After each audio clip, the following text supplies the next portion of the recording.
My name is Renka. I am studying 10th standard in our school. Today's speech is about human heart. అందరికీ శుభోదయం. నా పేరు మోహిని. నేను 10వ తరగతి చదువుతున్నాను. ఈ రోజు నేను చెప్పబోయే అంశం మానవ గుండె. The heart is a muscular organ which has big in our fist. మన గుండె మన అరిచేతి అంత పరిమాణంలో ఉండే కండరాయుతమైన అవయవం. Because both oxygen and carbon dioxide have been transported by blood.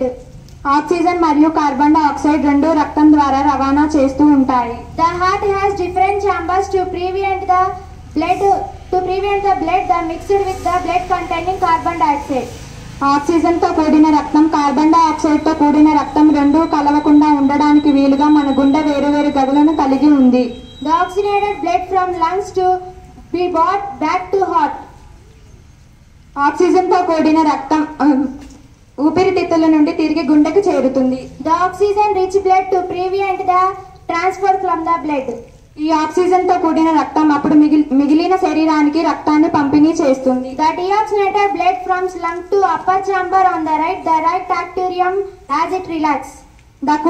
కుడి పైగది అయిన కుడి కర్ణిక సగటు వల్ల మన శరీరం ఆక్సిజన్ రహిత రక్తాన్ని విడుదల చేస్తుంది. The transfer to the blood right ventricular which is turned to lung or oxygenation. దీని వలన కుడి కర్ణిక సగటుల వలన బహిర్గతమై అక్కడి నుండి ఆక్సీకరణం చెందడానికి ఊపిరితిత్తులలోకి చేరుతుంది. Thank you for all.